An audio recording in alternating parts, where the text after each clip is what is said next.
Dollar dreams భారతదేశంలో ఎక్కువ మంది విద్యార్థులు వారి తల్లిదండ్రుల కళ. ఇలా కలలు కనే భారతీయులకు రెండోసారి అమెరికా అధ్యక్షుడైన డొనాల్డ్ ట్రంప్ భారీ షాక్ ఇచ్చారు.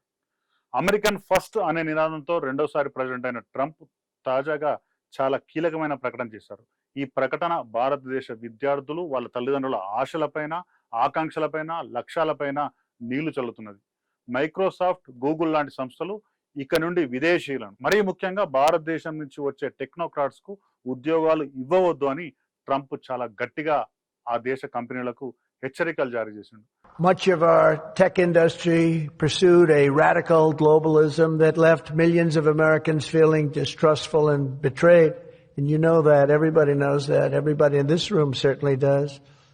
Many of our largest tech companies have reaped the blessings of American freedom while building their factories in China, hiring workers in India, and slashing profits in Ireland. You know that. All the while dismissing and even censoring their fellow citizens right here at home. Under President Trump, those days are over. ఇది భారతదేశం యొక్క యువకులు, విద్యార్థులు వారి తల్లిదండ్రుల కళల పైన, వారి యొక్క భవిష్యత్తు మీద తీవ్రమైన ప్రభావం చూపే అవకాశం ఉంది. సగటు ఇండియన్ స్టూడెంట్ కళ ఏంటి? చాలా ఏళ్ళుగా ఆ డాలర్ డ్రీమ్ ఏంటి? ఇంజనీరింగ్ చదవాలి, అది కంప్యూటర్ ఇంజనీరింగ్ చదవాలి, ఎంఎస్ కోసం అమెరికా పోవాలి, అక్కడే ఉద్యోగం చేయాలి, డబ్బులు సంపాదించాలి, డాలర్లలో జీతం అందుకోవాలి, కుదిరితే అక్కడే సెటిల్ కావాలి, లేదంటే సంపాదించిన డాలర్లతో ఇండియాకు వచ్చి సుఖంగా బతకాలి. గత చాలా ఏళ్ళుగా లక్షలాది మంది విద్యార్థులు నెరవేర్చుకున్న కళ ఇది. లక్షలాది కుటుంబాల నెరవేరిన కళ ఇది. దారిద్ర్య రేఖకు దిగువన ఉన్న కుటుంబాలు కూడా తమ పిల్లలు అమెరికాకు పోయి సంపాదిస్తే వాళ్ళు ఉన్నతంగా ఎదిగిన కళ ఇది. ఇలాంటి డాలర్ డ్రీమ్స్ ఇంతకాలం సాఫీగానే సాగింది. లక్షలాది మంది విద్యార్థులు ఇంజనీరింగ్ పూర్తి చేసి అమెరికాకు వెళ్ళి స్థిరపడ్డారు, అనేక ఉద్యోగాలు అక్కడ సంపాదించారు. భారతదేశానికి చెందిన సత్యనాదెల్లా మైక్రోసాఫ్ట్ అనే పెద్ద సంస్థకు సిఇఓ కాగలిగాడు. అలాగే సుందర్ పిచ్చయ్య గూగుల్ సిఇఓ కాగలిగాడు. శంతన్ నారాయణ అడోబ్ సిఇఓ కాగలిగాడు. అరవింద్ కృష్ణ ఐబిఎం సిఇఓ కాగలిగాడు. ఇట్లా చాలా మంది సిఇఓలు అయ్యారు, ఎగ్జిక్యూటివ్ డైరెక్టర్లు అయ్యారు, డైరెక్టర్లు అయ్యారు, చాలా ఉన్నత స్థానంలో ఉన్నారు.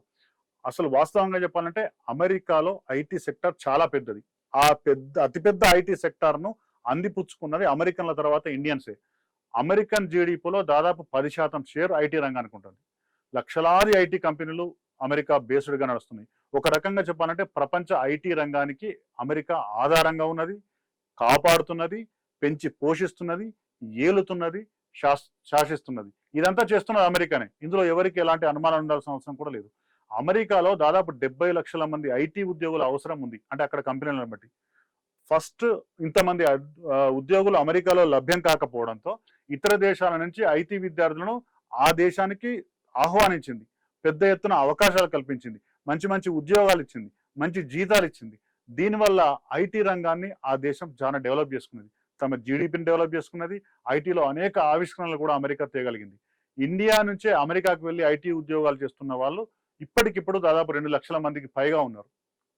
సగటున ఒక భారతదేశ ఉద్యోగి, ఐటీ ఉద్యోగి అక్కడ ఏడాదికి $1,00,000 సంపాదిస్తారు. అంటే మన భారతీయ కరెన్సీలో చెప్పాలంటే ఏడాదికి ఒక్కొక్క ఐటీ ఉద్యోగి అమెరికాలో 80 నుండి 85 లక్షల రూపాయలు సంపాదిస్తున్నారు. అంటే నెలకు దాదాపు 6-7 లక్షల రూపాయల జీతం. ఇది ఇండియాలో సాధ్యం కాదు వాళ్ళకు. అమెరికాలో ఐటీ ఉద్యోగం చేయడం వల్లనే 8-9 లక్షల రూపాయల ఉద్యోగం అక్కడ మన పిల్లలు చేయగలుగుతున్నారు. అది ఇప్పటివరకు ఇదంతా బాగానే నడిచింది, సాఫీగా నడిచింది. కానీ అమెరికా వైఖరిలో ఇప్పుడు మార్పు వచ్చింది. ముఖ్యంగా గత ఎన్నికల్లో అమెరికా అధ్యక్షునిగా పోటీ చేసిన ట్రంప్ ఒక పెద్ద నినాదం అక్కడ ఇచ్చాడు. ఏంటంటే అమెరికన్స్ ఫస్ట్. దాని ఉద్దేశం ఏంటంటే ఇక్కడ అమెరికాలో ఏ సంస్థ ఎవరు స్థాపించినా మొదట అమెరికన్లకే ఉద్యోగం ఇవ్వాలి, ఆ తర్వాతనే మిగతా విషయాలు. ఈ ప్రిఫరెన్స్, ఈ ప్రాధాన్యత ఖచ్చితంగా పాటించాలి అనేది తన విధానంగా మార్చుకున్నాడు. అది మన అదృష్టమో, అమెరికన్ల అదృష్టమో, దురదృష్టమో, ట్రంప్ రెండోసారి ఎంపికైన దగ్గర నుండి భారతదేశం నుండి ఐటీ ఉద్యోగాల కోసం అమెరికాకు వెళ్లే వాళ్ళ పరిస్థితి చాలా దీనంగా తయారైంది. దీంతో పాటు ఏమైందంటే అమెరికాలో కూడా నిరుద్యోగం బాగా పెరిగిపోయింది. స్థానికులకు అవకాశాలు రావడం లేదనే ఆందోళన కూడా అక్కడ ప్రారంభమైంది. దీంతో ఏం చేస్తున్నట్టే ఇతర దేశాల నుంచి పెద్ద ఎత్తున జనం వచ్చి అమెరికాకు వచ్చి స్థిరపడి స్థానికులకు ఉద్యోగాల అవకాశాలు లేకుండా పోతాననే ఆందోళన కూడా అక్కడ ప్రారంభం కావడంతో ట్రంప్ లోకల్ నినాదం బాగా ఎత్తుకొని అమెరికా ఫస్ట్ నినాదాన్ని ప్రజలకు తీసుకెళ్లాడు. ప్రజల్లో తీసుకెళ్లడమే కాకుండా రెండోసారి అమెరికాకు అధ్యక్షుడు అయిన తర్వాత అనేక ఆంక్షలు కూడా విధించారు. మైక్రోసాఫ్ట్, గూగుల్, ఐబిఎం, అడోబ్ లాంటి సంస్థలకు చాలా ఘాటు హెచ్చరికలు కూడా ఇప్పుడు అమెరికా అధ్యక్షుడు ట్రంప్ చేశాడు. అదేంటంటే మీ కంపెనీలలో అమెరికన్లనే రిక్రూట్ చేసుకోవాలి, విదేశీయులను మరీ ముఖ్యంగా ఇండియన్స్ ను మీరు రిక్రూట్ చేసుకోవద్దు. ఫస్ట్ ప్రాధాన్యత అమెరికన్లకే. అమెరికన్లకు ఉద్యోగాలు ఇచ్చిన తర్వాతనే, అవి పూర్తయిన తర్వాతనే మీరు వేరే దేశం జోలికి పోవాలి, వాళ్ళని రిక్రూట్ చేసుకోవాలి అనే ఒక స్పష్టమైన ఆదేశాలు కూడా జారీ చేశాడు.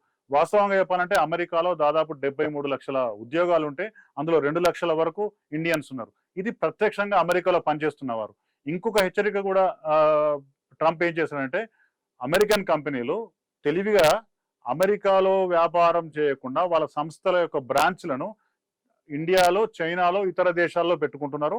అక్కడి నుంచి ఉద్యోగాలు చేపిస్తున్నారు అనేది ఒక ఆరోపణ చేశాడు. దాంతోపాటు ఇండియాలోనే లేకుంటే వాళ్ళ దేశంలోనే ఉంటూ అమెరికా సంస్థలకు అవుట్సోర్సింగ్ ద్వారా పనిచేస్తున్నారు.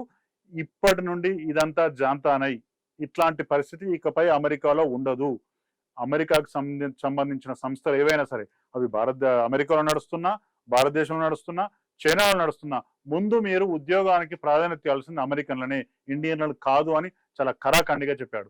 దీంతో ఇప్పుడు అమెరికాలో పెద్ద పెద్ద సంస్థలైన మైక్రోసాఫ్ట్, గూగుల్, ఐబిఎం, అడోబ్ లాంటి సంస్థలతో పాటు అనేక సంస్థలు కూడా తమ విధానాలను మార్చుకునే అవకాశం ఉంది. భారత్ నుంచి వెళ్లే విద్యార్థులకు ఎక్కువగా అవకాశాలు ఇచ్చే విషయంలో పునరాలోచించే విషయం ఉంది. ఇది నిజంగా భారతదేశ పౌరులకు, భారతదేశ విద్యార్థులకు ఒక గొడ్డలి పెట్టుగా చెప్పాలి. దీని మీద భారతదేశం ఎట్లా స్పందిస్తుంది? దౌత్యపరమైన సంబంధాలు ఇప్పటికే అమెరికాతో కొనసాగిస్తున్న భారత ప్రధాని నరేంద్ర మోడీ దీనికి ఎట్లా స్పందిస్తారు? ఈ సమస్యను ఎట్లా పరిష్కరిస్తారు అనేది రాబోయే కొద్ది రోజుల్లో మనం చూడవచ్చు.